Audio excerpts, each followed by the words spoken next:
La fatigue, c'est une des causes principales du manque de désir dans les études, notamment pour les parents et chez les femmes. Et là, bien sûr, ici, on ne va pas juste parler d'une fatigue physique, en mode j'ai fait du sport, je me sens fatiguée. On parle aussi d'une fatigue émotionnelle, d'une fatigue mentale qui est liée à la charge mentale. C'est tout ça dont on va parler dans cette vidéo. Vous allez avoir des solutions concrètes. Si vous ou votre partenaire se sent trop fatigué finalement pour faire l'amour. Il y a une volonté d'améliorer les choses, mais au final, j'arrive pas. Je suis juste trop fatiguée. Je préférerais regarder Netflix ou juste chiller. J'ai pas l'énergie là. Est-ce que ça vous dirait que je vous donne là maintenant tout de suite 4 révolutions concrètes à mettre en place pour changer ça et résoudre ce problème récurrent qu'ont la plupart des couples autour de vous? C'est pas une fatalité de moins faire l'amour quand on est en couple depuis longtemps. Et c'est pas une fatalité de moins faire l'amour même si on a beaucoup de charge mentale, beaucoup de stress, beaucoup de travail à côté.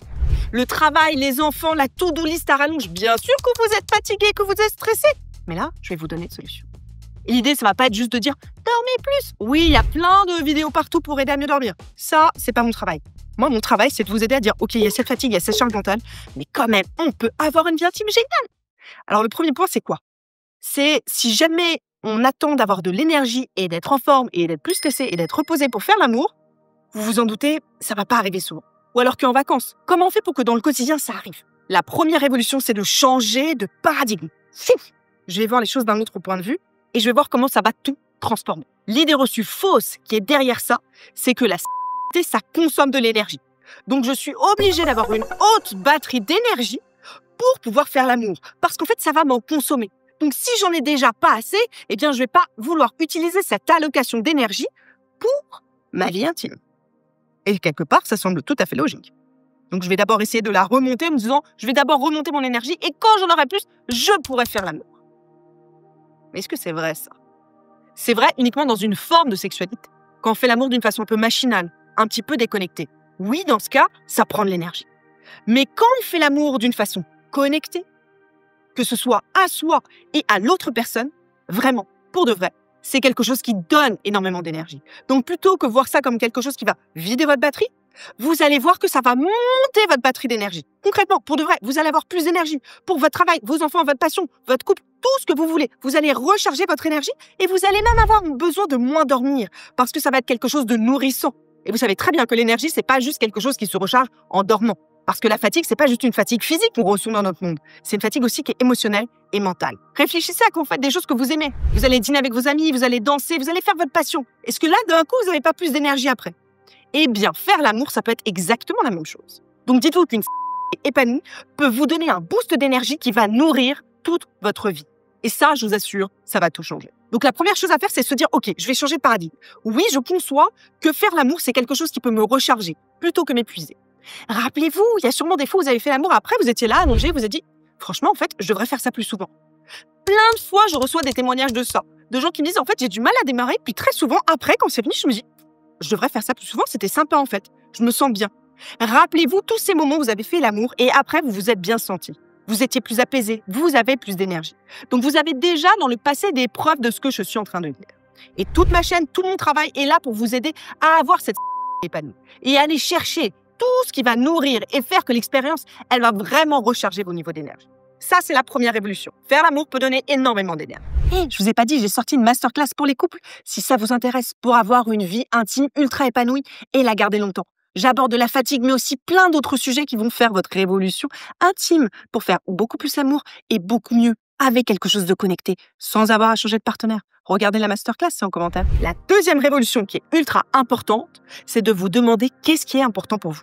Qu'est-ce qui compte le plus? Est-ce que c'est la vaisselle? Est-ce que c'est les habits qui traînent? Est-ce que c'est votre to-do list à rallonge là? Ou est-ce que c'est votre couple? Est-ce que c'est votre vie intime? C'est une histoire de priorité aussi dans la to-do list. Très souvent, surtout quand on habite ensemble ou quand on est ensemble depuis longtemps, le couple va passer en dernier. C'est le truc qu'on fait quand tout le reste est fait. On a nourri les enfants, on a fait tous les trucs de boulot, on a répondu au dernier mail, on a même envoyé un message à la copine qu'on n'a pas vue depuis 1000 ans et qu'en fait on reverra jamais. Ou on a scrollé les réseaux sociaux. Et le couple, c'est après tout ça. Ah là, il y a peut-être un petit bout, je vais te caler 5 minutes là. Est-ce que c'est vraiment la façon dont intentionnellement vous voulez vivre votre vie de couple? Votre couple, c'est peut-être quelque chose qui est important et qui est central, que vous pouvez donc prioriser et mettre beaucoup plus haut sur la to-do list. Donc, c'est d'abord quelque chose d'intentionnel. Ok, je suis d'accord, mon couple, c'est une de mes priorités. Donc, je vais arrêter de le faire passer tout en bas de la liste. Donc, volontairement, je me dis ça et quand j'ai des choses à faire, une to-do list, je vais accepter de faire passer mon couple avant. Peut-être qu'en fait, il y a des choses qui vont pas être faites. Oui, mais peut-être qu'elles sont moins importantes. C'est comme au boulot, vous faites des priorités, vous pouvez pas tout faire. Eh bien là, c'est la même chose. Ouais, bon, finalement, la vaisselle, elle va attendre demain. Là, je vais passer un moment de complicité. Ou peut-être, en effet, je répondrai pas à cette copine-là ce soir. J'y répondrai plus tard. Je priorise et j'accepte que tout peut-être ne sera pas fait sur la to-do list. Mais si vous mourrez demain, les gars, les filles là qui regardez, qu'est-ce qui sera plus important? C'est d'avoir passé ces moments de complicité, ces moments de connexion, ou, je sais pas, d'avoir fait cette lessive. Mais prioriser le couple, des moments d'intimité, de complicité, c'est quelque chose qui va vous demander un peu de travail. Pourquoi? Parce qu'au début, on va être très clair, vous allez avoir des pensées parasites. Vous allez stresser. Vous allez vous dire, mais attends, mais non, mais je suis obligé de répondre à ce mail, je suis obligé de répondre à ce groupe WhatsApp, je suis obligé de regarder cette vidéo, j'avais dit que j'allais faire ça. Donc, il y a des pensées parasites qui vont essayer de vous rattraper, là, de vous empêcher de vous dire, non, en fait, là, j'arrête tout. Juste, je concentre ce moment sur ma vie intime. Donc, acceptez au début qu'il y ait ces pensées parasites. Ce qui va vous aider, c'est quoi? C'est l'expérience positive.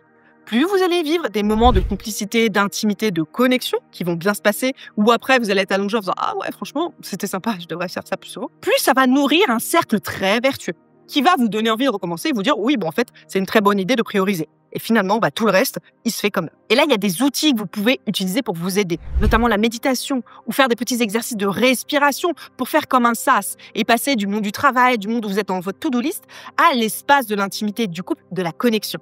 Entre les deux, peut-être que je vais marcher, regarder le ciel, prendre cette respiration. Ok, j'accepte. Là, je mets ça derrière moi et je passe à autre chose. Parce que j'ai priorisé ma vie intime et mon couple.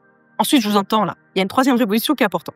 Vous allez peut-être me dire, mais moi, je t'assure, je suis trop fatiguée physiquement. Peut-être que j'ai un travail physique ou peut-être, franchement, j'ai des enfants, je passe mon temps à les porter. Non, physiquement, moi, j'ai juste envie de m'allonger sur un canapé. J'ai pas l'énergie physique là pour faire l'amour. Ok, très bien. Est-ce que faire l'amour, c'est forcément comme une session de sport? Pas du tout. Qu'est-ce qu'on va chercher là? On va chercher de la connexion, du lien, de la complicité. Et ça ne nécessite pas de transformer à faire toutes les positions du Kama Sutra. Pas du tout. On peut très bien adapter, si on a une fatigue physique, l'interaction intime qu'on va avoir, en allant chercher la connexion, le plaisir, le partage. Et ça, même si on n'est pas en très bonne condition physique ou que justement on a une grosse fatigue physique. Donc là, dans ce cas, on va aller prioriser la connexion émotionnelle, les câlins, la douceur, mais en même temps le plaisir et le partage. Et ça, vous allez voir, ça va beaucoup plus aussi simplement s'inscrire dans votre quotidien. Parce que vous n'attendrez pas d'être en super forme physique pour avoir ces interactions avec votre partenaire. Ouais, là, en fait, on est fatigué, on va juste s'allonger et ok, on va pas faire du boum boum boum, mais on va aller se toucher, se donner du plaisir, se connecter, peut-être être dans quelque chose de plus câlin, de plus connectant. Et ça, ne passez pas à côté de cette forme de faire l'amour, d'intimité qui est aussi très précieuse dans un couple. Parce qu'elle crée de la connexion et des moments qui sont ultra importants. Vivre ces moments à deux vont transformer votre couple, votre intimité. Beaucoup plus que se mettre côte à côte et de scroller les réseaux sociaux. Il n'y a pas d'écran là. On se connecte à deux. On se priorise encore une fois, sans avoir besoin de beaucoup d'énergie physique. Et ça va nourrir votre couple. Vous n'avez pas besoin de pénétration là pour faire l'amour.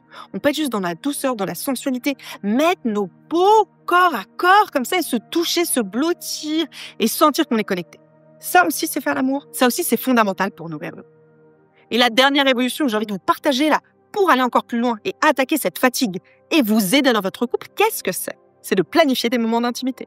Oh oui, il y a plein de gens là qui vont me dire non, ça doit rester quelque chose de spontané. Ça encore, vous savez quoi? C'est une idée reçue. J'ai envie de dire, est-ce que ça marche là pour vous, concrètement? Peut-être que vous ne seriez pas en train de regarder cette vidéo si tout était si spontané que ça. Parfois, il y a besoin de prioriser les choses. Ça veut dire de leur créer un espace pour qu'elles puissent exister. Si jamais je planifie pas les moments où je vais faire du sport, peut-être que je vais pas faire du sport souvent. Donc planifier, encore une fois, c'est mettre de l'intentionnalité. C'est important, je réserve donc une place pour ça. Une place pour de la connexion et de l'intimité. Et je mets ces moments dans des zones où je l'ai d'énergie. Pas le truc de corvée en fin de journée quand j'ai tout fini, les 23 heures, en fait j'ai juste envie de fermer les yeux et je suis en train d'essayer de regarder sur ma montre. Oh mon Dieu, si je ferme les yeux et qu'en 10 minutes je m'endors, j'aurai les 6 heures de sommeil dont j'ai besoin. C'est pas du tout. Pas du tout. Le bon moment pour spontanément se dire on va faire l'amour. J'avance ça dans mon agenda. Peut-être que c'est avant le déjeuner. Peut-être que c'est midi si jamais on est en télétravail. Je vais mettre ces espaces d'intimité et de connexion en dehors du truc juste avant de dormir qui est souvent, soyons clairs, pas du tout adapté. Donc je remonte ça plutôt à des moments où je sais que naturellement j'ai plus d'énergie. On arrête de réserver les moments d'intimité à juste avant de dormir quand on est épuisé. Et parlez avec votre partenaire de ça. Toi, c'est quoi les moments où t'as le plus envie? C'est quoi les moments où t'as le plus d'énergie? Viens, en fait, on fait ça à ce moment-là.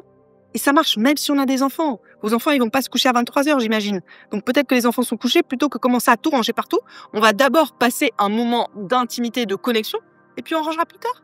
Voilà les amis, vous avez 4 clés révolutionnaires qui là, maintenant, tout de suite peuvent transformer votre intimité et votre vie de couple.